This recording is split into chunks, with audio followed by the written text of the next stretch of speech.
That looks very realistic. Not very good at noticing though. So you were asking the question about um,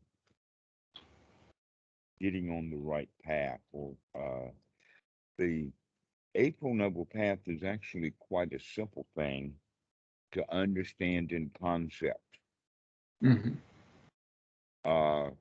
but that it's hard to make the kind of changes that need to be made because our conceptual mind is kind of locked in to a way of thinking.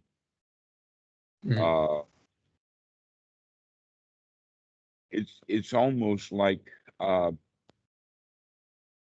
you probably know about enough about Sorry. probably know enough about mathematics to know the concept of infinity. Mm-hmm. Except that the problem with that is that there is many different kinds of infinities, Mm-hmm. some of which are bigger than others. Mm-hmm. Okay. For instance, the number of prime numbers is infinite, but the number of integers is also infinite, but there's a whole lot more numbers, integer numbers, than there are prime numbers. Mm-hmm. Many times more, infinitely more numbers, integers, than there are prime numbers. And yet Maybe. there are infinite number of prime numbers. Okay. That concept is kind of mind-blowing, but the problem is that infinity does not exist, not really. Mm-hmm. It is just a conceptualization. Okay. And that the same thing is true about the practice of Anapanasati, is that we have to come out of conceptualization completely and come into the reality of what's going on. One of the concepts that we have humans nowadays that didn't happen 400 or 500 years ago is the concept of time. That we think that time is important Mm-hmm. because it helps humans to arrange schedules. For instance, calendars and appointments and meetings and all of that kind of stuff, uh, because we have the concept of time. Back in primitive time, we didn't have calendars, we didn't need them Mm-hmm. because any appointments and any things that were needed happened right then and there. Mm-hmm. If you if you needed a doctor, you needed a doctor right then and there. So you went to the doctor right then and there's the doctor right then and there. Mm-hmm. Now we need an appointment to see the doctor. Mm-hmm. All right. So that's part of the issue is that we've gotten conceptualization, and that so part of those conceptualizations of uh, meditation and time will come up with questions like, when should I practice? Mm-hmm. That's a conceptualization of time. Mm-hmm. The answer to that question is right now. Now is the only time that you can practice. Mm-hmm. There is no other time but right now. You cannot now practice 3 weeks ago. That's the important point that we have to understand is that, and so whenever sati happens right here in the right now. And that basically what sati is that it's waking up to be in the here now, to waking up and to start having thought moments that are associated with the sensual input that we're receiving right now. Mm-hmm. But most of the time, us humans are in what we would call lost in thought or in conceptualizations. And while we're thinking about something else, we're not paying attention to what's happening right here, right now. Mm-hmm. And so the things that are happening right here, right now, uh, is really the best. Because the past doesn't exist, it's gone. And the Mm-hmm. future is yet to be. The Mm-hmm. only time there really is right now. And so the practice of Anapanasati is to pay attention to that and to pay attention to all of the things that are happening right now Mm-hmm. that are that put together right now for your best experience of right now. Mm-hmm. And that one of the problems with meditation students, for instance, is that this particular moment is clouded by or shrouded by the memories of an event that we had before. Mm-hmm. An example is somebody has a meditation session and they feel really good. Then the next day they want to go back and feel really good. But now they're adding something new to it. They're not actually practicing the way that they practiced the first time to feel good. Mm-hmm. Now they're adding a new ingredient to it, and that is the memory and the fondness and the desire Mm-hmm. of feeling good the way that we felt yesterday. Mm-hmm. That's almost a guarantee to fail. Mm-hmm.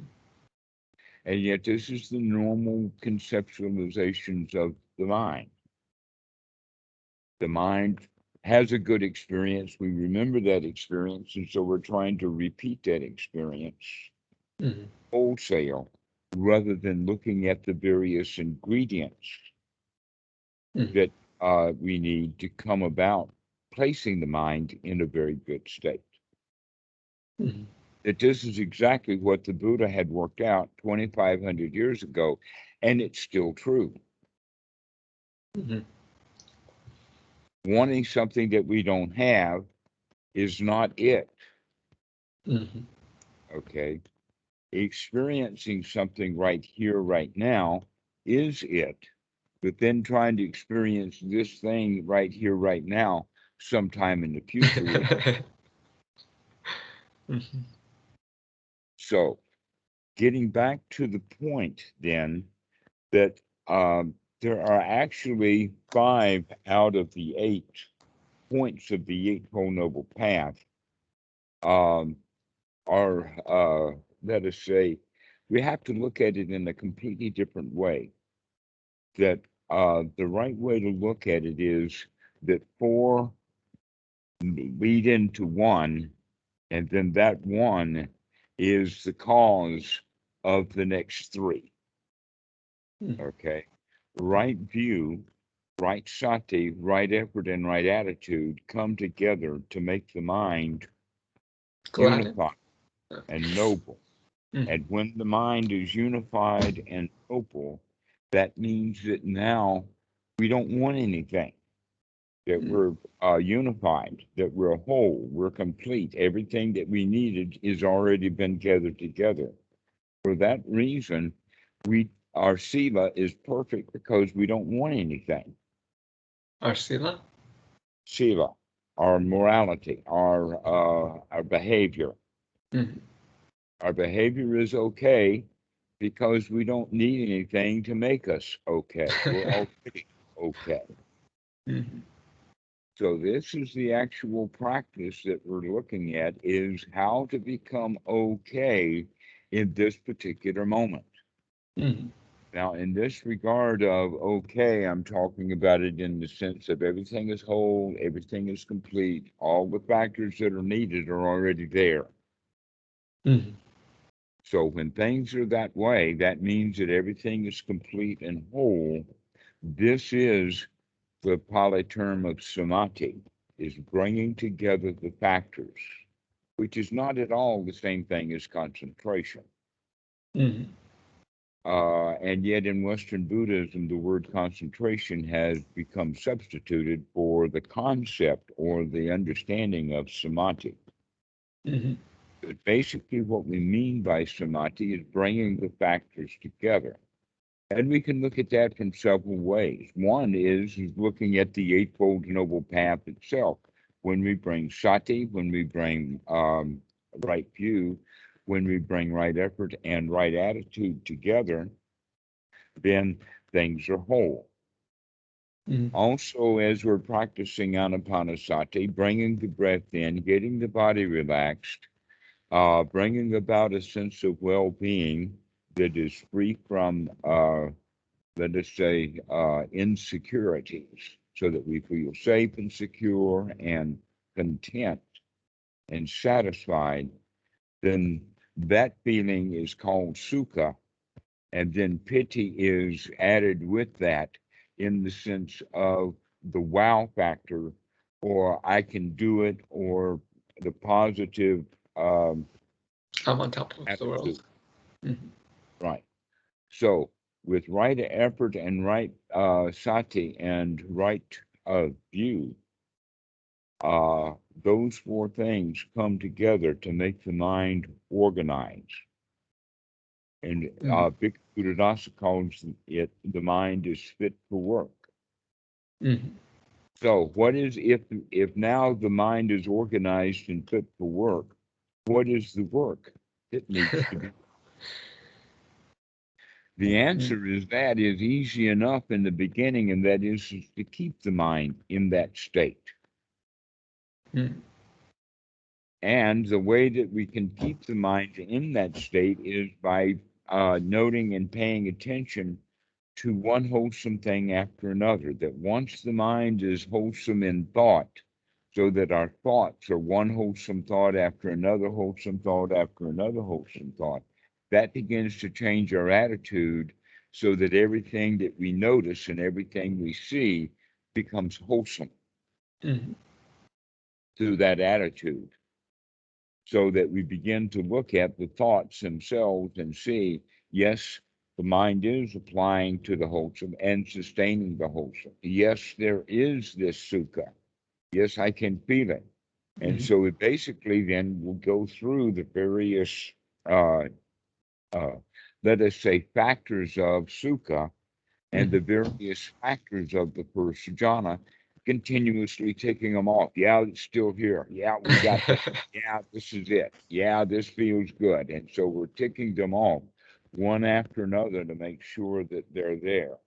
Mhm. This is something that we do again in the present moment. And that an example of that is that something happens and our comfort level goes away. We're no longer comfortable. Now we're uncomfortable. Mhm. Many examples of being uncomfortable after one gets oneself comfortable. And that would be like that, for instance, the posture. We get Mhm. tired of a particular posture and the body hurts. Another example of that would be that thoughts of food and then hunger will come up. And the Mhm. one is that it's something that's really physical, Mhm. and the other one is really mental. The hunger and thinking about food is actually just a mental sensation, but discomfort in the body means that it needs some relief. Now, I know that many meditation practices, I think this all comes from the Goenka's method of the strong determination sitting, but in West, we have the idea that the longer you sit, the better Mhm. things are. Yeah. But that's not at all the case because the longer people sit, the more uncomfortable they are. Mhm. Mhm. And that we need to remain comfortable and keep and maintain that comfort. That's the reason in Buddha's day that they sit cross-legged on the ground or whatever, was because that was a very comfortable position. But Really? that was Wow. in the tropics when people didn't have furniture. Ah. In Mhm. northern climates, people sit on furniture. Mhm. And because of that, when they get back down on the floor, the floor becomes uncomfortable. because of the way that the body has gotten used to things. Okay. So instead of looking for, I've got to do it right and do it with the postures and all of that kind of stuff as a formality or as a form or as a visual image. The real issue about correct practice is what we're doing in the mind in this particular moment. And so if someone is sitting in perfect Buddha statue posture, his leg hurts, then he's not practicing correctly. And when I say and his leg hurts, that we have to point out that his leg can have sensation, but it's the attitude of pain. It's the attitude that the leg hurts. So that the mind is now uncomfortable because the body has a sensation. It's the mind judging it as pain. But That's it's the the problem. mind that's judging that sensation. It's the mind that's in the state of uncomfortableness. But if we adjust the body, then we can adjust the body back into a state of comfortableness. We can actually do that same thing with food in the sense of adjusting the attitude by saying, right now, I don't need any food. I'm good. There's no problem here. I don't have to get up. That when I think about food, I get hungry, but when I'm not thinking about food, I don't. And so when we're not thinking about hunger, we've got the possibility of thinking everything is okay, everything is fine. And if that doesn't happen and the hunger does not go away and the mind is distracted by the hunger, then the right thing to do then is to go get something to eat. Just like when the body was uncomfortable and the mind didn't like it, then we can move the body. So we can take care of things on two levels. We can take care of it on the physical level, and we can take care of it on the mental level. And we need, in fact, to do both. We need to make sure that the body itself is comfortable. And then we make sure that the mind can get comfortable also. And the question then is, well, when do we do this? And the answer is not according to some schedule, but according to when we remember to do it. And so setting it up so that we remember to do this several times, 4 or 5 times a day, and then start practicing that so that we develop this skill of remembering to come back into the here now, to remember to be here now, because we've already, as in Western society, each individual gets in the habit of living in a conceptualized world, the world of our concepts, which means that we take a little bit of data in, we do a whole lot of processing, and we come up with a world that is somewhat different than reality itself. And that one of the things that we generally do is we insert our personality or we insert our self into the reality of the situation when in fact we may not be.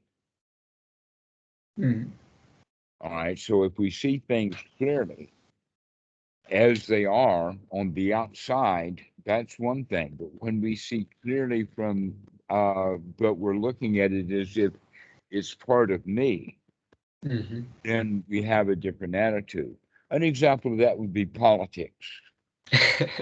Okay.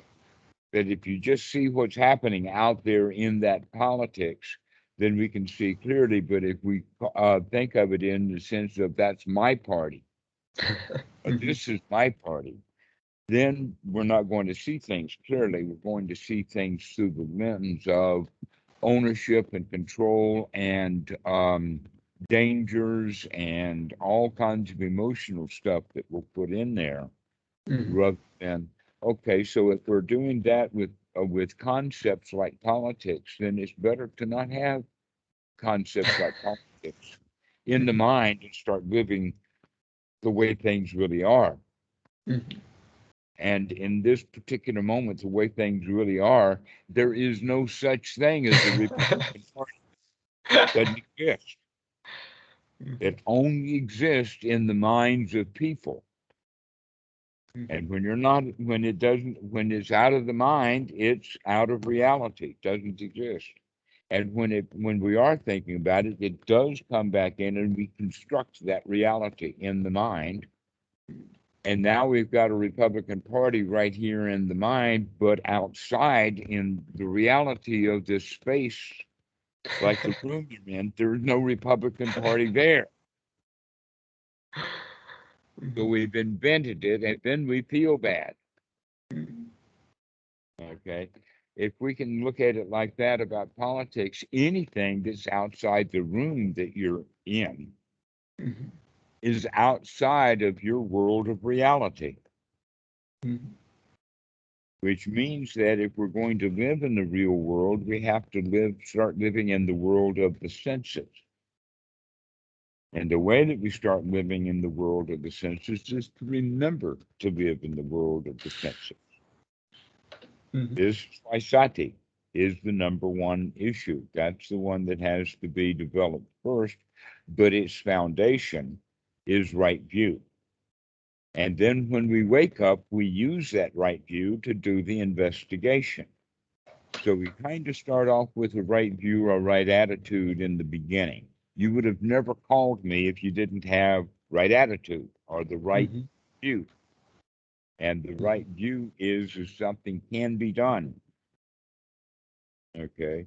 Many people will have the idea there is a problem, poor me. Other people say there is a problem, who can I hire to fix it?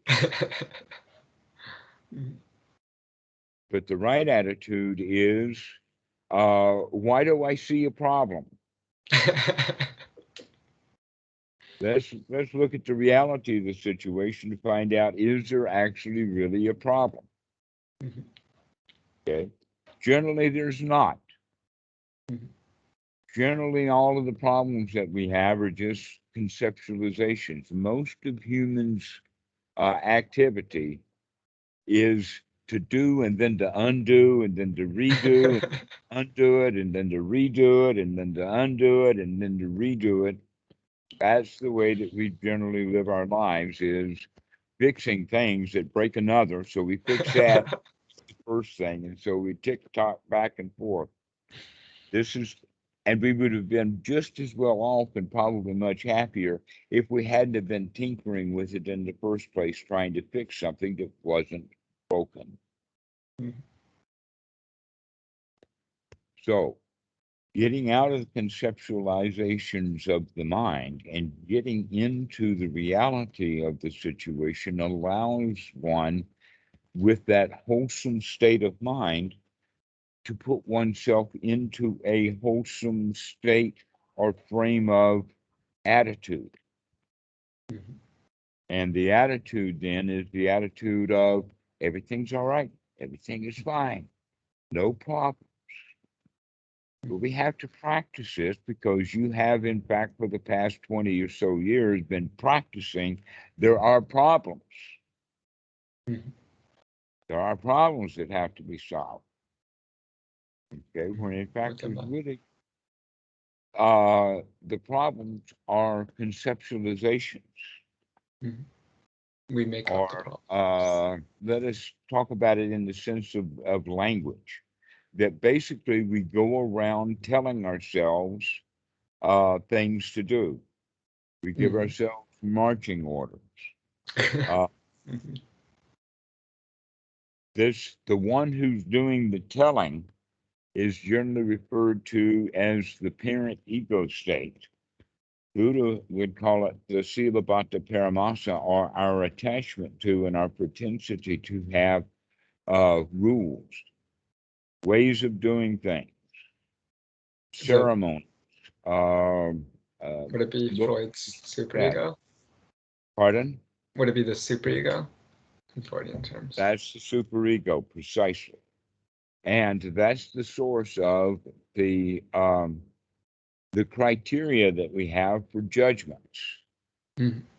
Okay, it ought to be this way. It should be that, etc., like this. So it's good to just to sit down and observe and examine the mind to see these kind of thoughts that are critical. An example of that is I'm hungry. Mhm. Okay. And the answer to that would be, let's not think about food. Let's think about that we've got everything that we need, that I'm Mhm. okay right now, don't need a thing. And this way, the hunger will go away, especially if we no longer think about and put our consciousness on the belly, but put it higher into the breathing and Mhm. begin to breathe well. Neuroscientists are learning more and more about how important it is to breathe well, that normally we shut down when we're conceptualizing things. We don't breathe so much. But if we're in the present moment, we're much more likely to remember to take a good, wholesome, deep breath. So thinking about the breathing is a much more wholesome thing to do than to think about uh, some concept or to think about someplace else that's outside of the room. To allow yourself to only stay focused on that which is immediately and directly available through the senses. Mhm. So this is the skill that needs to be developed. How can we develop that skill? The answer is to remember and to set things up so that we can practice often. Mhm. That in fact, for people who are practicing meditation once a Mhm. day, an hour, and that's it, that means that they're spending 1 hour a day, if they're doing it correctly, 1 hour a day. Mhm. And that means 23 hours a day, they're back to hindrances. Mhm.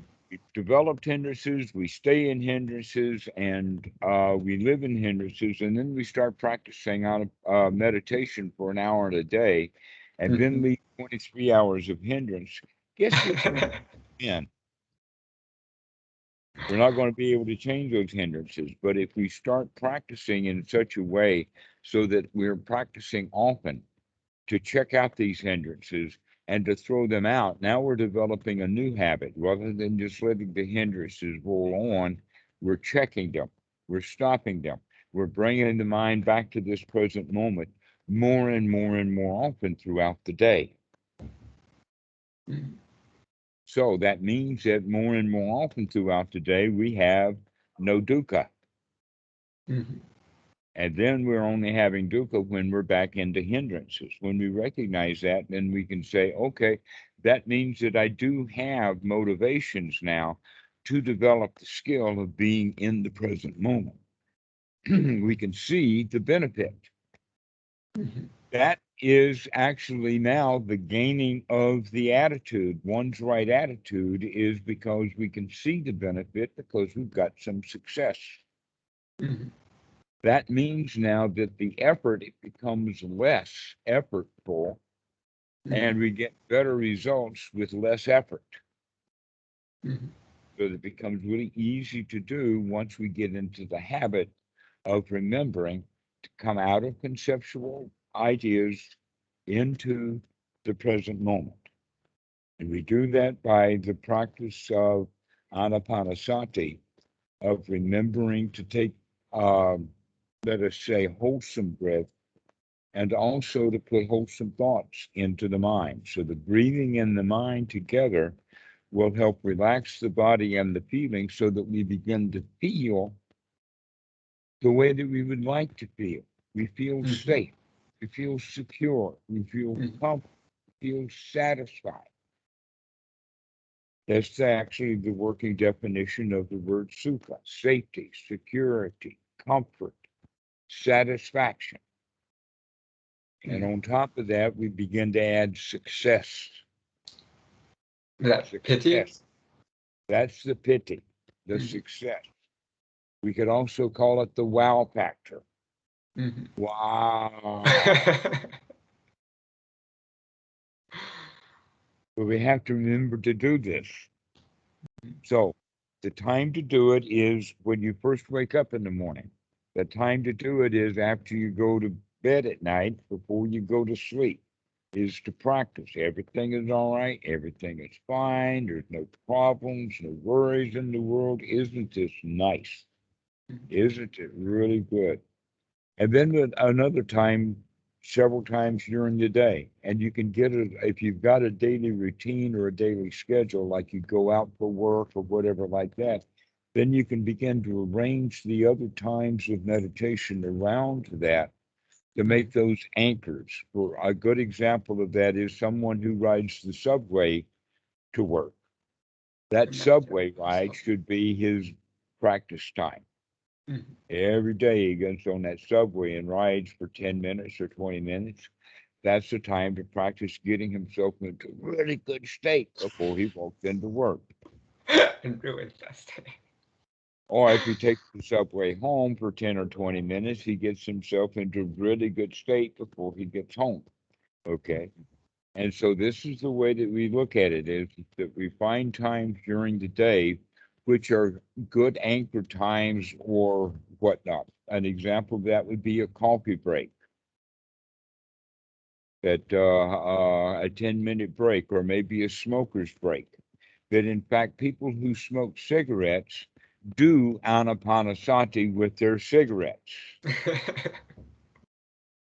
What do? They light up and then they take a drag and then take a deep in breath and then, all right? So there's actually some research about that. This is something that the tobacco industry used for many, many years. And that is that statistically, people who smoked 5 cigarettes a day were on the average more healthy than people who didn't smoke at all. And the tobacco industry used that to stay in business. Is that true? For years, killing people. Oh. But really what was going on is that people who were smoking less than 5 cigarettes a day did it mindfully because they didn't smoke so much, and so they wanted to get full value out of that puff. And by doing so, they were actually taking in a whole lot more oxygen and a whole lot more fresh air than they would have normally. That's an amazing point. But now they're beginning to do the research on the breathing itself. And Buddha was right 2,500 years ago. That when we are feeling afraid or feeling insecure, the body goes into shutdown mode or into freeze mode. And we don't breathe very well. We go into sort of ultra conservative mode. And we need to practice coming out of that ultra conservative afraid mode and start breathing wholly and breathing well. So that two-point combination, one is wholesome breathing and the other one is wholesome thoughts. We put that together and we begin to feel wholesome. And then we get the attitude of wholesomeness. We get the attitude, I can do anything. But we have to practice this over and over and over again. Because the default position for everyone is back into conceptualization, back into worries and frustrations and thinking about things that are not real. Those are not here. So we begin to understand that the world itself, our idea, and I think that it has something to do with geography, in the sense that when the kids learn that there's a Bolivia and that there is a Sudan and all that kind of stuff, then we get the idea that our world is huge, it's immense, it's the planet Earth. But a better way of looking at it is our world is the world that we can observe through our senses. And so when we say, may all beings be happy, we're talking about all the beings that are in our world, not all the beings that we're conceptualizing. So this is a way of looking at it, is to begin to limit what our world is. The world is the world of senses. If I can see it, it's in my world. If it's 12 kilometers from here and over the hill, I can't see it, that means it no longer exists. Not here. When we begin to look like that, we begin to recognize, the things that are in my world are actually okay. All the dangerous stuff seems to be over the horizon. And that means that when it's over the horizon, that means that it's out of reality